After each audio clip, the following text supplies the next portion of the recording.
विपक्ष की वर्चुअल बैठक, 10 विपक्षी दल शामिल। ममता, उद्धव, अखिलेश नहीं जुड़े। खड़गे ने दिया न्याय यात्रा का न्योता। नड्डा बोले वर्चुअल गठबंधन सिर्फ वर्चुअल मीटिंग करेगा। 2024 का लोकसभा चुनाव नजदीक है। ऐसे में मोदी लहर को रोकने के लिए विपक्ष ने पूरी ताकत झोंक रखी है। 4 मीटिंग के बाद अब नई दिल्ली में विपक्षी इंडिया गठबंधन की 5वीं बैठक संपन्न हुई। 2 घंटे तक गहन मंथन किया गया। इस मीटिंग में विपक्ष के 10 दल शामिल हुए। बैठक में Nitish Kumar, M.K. Stalin, Sharad Pawar, D. राजा, मल्लिकार्जुन खड़गे, उमर अब्दुल्ला, राहुल गांधी, सीताराम येचुरी, लालू यादव, तेजस्वी यादव, अरविंद केजरीवाल शामिल रहे। हालांकि बैठक से पहले ही विपक्ष को बड़ा झटका लगा जब पश्चिम बंगाल की सीएम ममता बनर्जी ने इस बैठक में शामिल होने से मना कर दिया। साथ ही शिवसेना, UBT के नेता उद्धव ठाकरे और सपा नेता अखिलेश यादव भी विपक्षी गठबंधन की बैठक में शामिल नहीं हुए। इधर इंडिया की अपनी मीटिंग हो रही थी, उधर यूपी में सपा सुप्रीमो अखिलेश यादव अपनी मीटिंग कर रहे थे। ममता बनर्जी पश्चिम बंगाल में अपना राजपाट संभाल रही थीं। पहली बार ऐसा हुआ कि इंडिया गठबंधन की ये पहली वर्चुअल बैठक हुई और केवल 10 दल शामिल हुए। लेकिन इंडिया का हिस्सा तो 28 दल है, फिर बाकी के कहां गए? वो क्यों नहीं शामिल हुए? क्यों अधीर रंजन चौधरी ने ममता बनर्जी को अहंकारी कहा? ये दोनों तो इंडिया का हिस्सा हैं। किस लिए नीतीश कुमार ने इंडिया का प्रमुख बनने से इनकार कर दिया? सूत्रों की खबर है कि खड़गे को इंडिया का अध्यक्ष बनाया गया। अगर ऐसा है तो विपक्षी दलों को कांग्रेस में ऐसा क्या दिखा? इंडिया के अध्यक्ष वाले मसले पर बीजेपी ने क्या कहा? इस पैकेज में इन्हीं सवालों के जवाब तलाशने की कोशिश करेंगे। विपक्ष की वर्चुअल बैठक में सीट शेयरिंग, इंडिया का संयोजक बनाए जाने पर जैसे कई मुद्दों पर चर्चा हुई। इस मीटिंग में बिहार के सीएम नीतीश कुमार ने ऐतिहासिक फैसला लिया। इंडिया का संयोजक बनने से मना कर दिया और कहा कि मेरी किसी पद में कोई दिलचस्पी नहीं, जमीन पर गठबंधन बढ़ता रहे। शायद नीतीश को यह आभास हो गया है कि विपक्ष एक मत नहीं है, जिस वजह से नीतीश अपनी बनी बनाई शाख बिगाड़ना नहीं चाहते। बिहार की सत्ता पर काबिज RJD और JDU की जमीनी पकड़ काफी ज्यादा है। ये बात बीजेपी को खटकती है। कयास है कि PM मोदी लोकसभा का बिगुल बिहार की ही धरती से फूंकने वाले हैं। अगर ऐसा होता है तो नीतीश कुमार की मुश्किलें दोगुनी हो सकती हैं।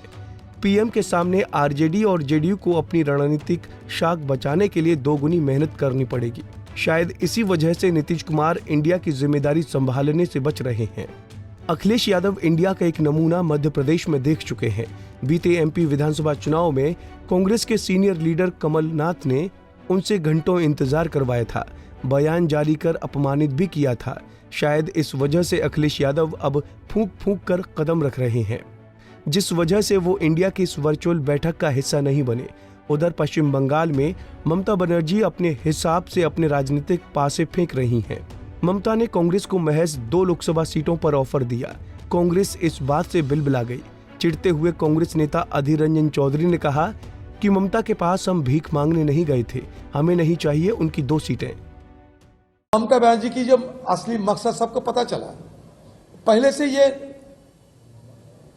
कह रहे हैं कि बंगाल में हम 2 सीट देंगे और वो 2 सीटें जहां हमारे जीत पहले भी हो चुके हैं और 2 सीटें जहां कांग्रेस MP है, तो हमें क्या नया चीज देते हैं। और ये 2 सीटें हम जीते थे ममता बनर्जी को और बीजेपी को हराकर। तो क्या दया करेंगे हमें? क्या दया करेगी ममता बनर्जी? उनकी दया को कौन भरोसा करती है? अगर बचने के लिए उनको कांग्रेस की जरूरत होती है। ममता को बचने के लिए कांग्रेस की जरूरत ममता की है। कांग्रेस अपने दम पर ये 2 सीट में लड़ेंगे। इससे ज्यादा सीट में लड़ने का हमारी ताकत है, हिम्मत है, हमारे साधन है, हम लड़के दिखाएंगे। ममता की दया से ये दोनों सीट हमें रखने की कोई जरूरत नहीं है। उनकी दया से नहीं, हम नहीं मांगते हैं। क्या 2 सीट देगी वो? 2 सीट तो हमारे ही है। वो क्या नई तरीके से क्या देगी? वो गठबंधन की राजनीति नहीं करेगी, क्योंकि गठबंधन की ज्यादा राजनीति करेगी तो मोदी जी की गुस्सा आ जाएगी, और मोदी जी को जिसमें गुस्सा आते हैं ममता जी वो कम नहीं करती है। अधीर यही नहीं रुके, आगे कहा ममता को जिन्होंने राजनीति में खड़ा किया, ममता उन्हीं को आंख दिखाती हैं। ममता बेईमान हैं, अहंकारी हैं। अब सवाल बनता है कि क्या कांग्रेस की तरफ से अपनी मुखिया के बारे में इतना अनाप शनाप सुनने के बाद भी टीएमसी इंडिया का हिस्सा बनी रहेगी? जाहिर सी बात है, नहीं। इधर महाराष्ट्र में एकनाथ शिंदे के हक में फैसला आने के बाद से उद्धव ठाकरे अपनी सियासी जमीन बचाने में लगे हुए हैं। ठाकरे खुद अपनी मुसीबतों में इतने मुपद्दिला हैं कि इंडिया की वर्चुअल मीटिंग अटेंड करने का वक्त नहीं है उनके पास। विपक्षी गठबंधन की इस बैठक पर बीजेपी राष्ट्रीय अध्यक्ष जेपी नड्डा ने कहा वो इससे ज्यादा कुछ नहीं कर सकते। तो न्यूज सुनने में सुना कि अभी वो एक इंडी अलायंस है ना, इंडी अलायंस सुना है ना नाम, तो उसकी मीटिंग चल रही है। मैंने कहा कहाँ मीटिंग चल रही है? मैं फोटो देखने लगा, बोला नहीं ये वर्चुअल मीटिंग हो रही है। मैंने कहा बहुत सही, वर्चुअल मीटिंग हो रही है, क्योंकि वर्चुअल अलायंस वर्चुअल मीटिंग ही करेगा। मीटिंग में न शामिल होने वाले दल बैकफुट पर नजर आ रहे हैं। कारण स्पष्ट है, सीट शेयरिंग पर सहमति न बन पाना। विपक्ष में हर कोई अपनी अपनी राह चलता नजर आ रहा है। कांग्रेस ने बसपा को इंडिया में शामिल करने के लिए हाथ बढ़ाया है। बसपा समर्थक मायावती को प्रधानमंत्री का उम्मीदवार बनाने की मांग कर रहे हैं। विपक्ष का ये सिर्फ फुटबॉल 24 में बीजेपी के लिए काफी मददगार साबित होने वाला है। 24 से पहले विपक्ष एक पथ पर आएगा या नहीं, ऐसा लग रहा है ये बातें मिथ बनकर रह गई हैं। Bureau report, Punjab Kesari TV. हमसे जुड़े रहने के लिए हमारे YouTube चैनल को सब्सक्राइब करें और नई वीडियो की नोटिफिकेशन के लिए बेल आइकॉन को दबाएं।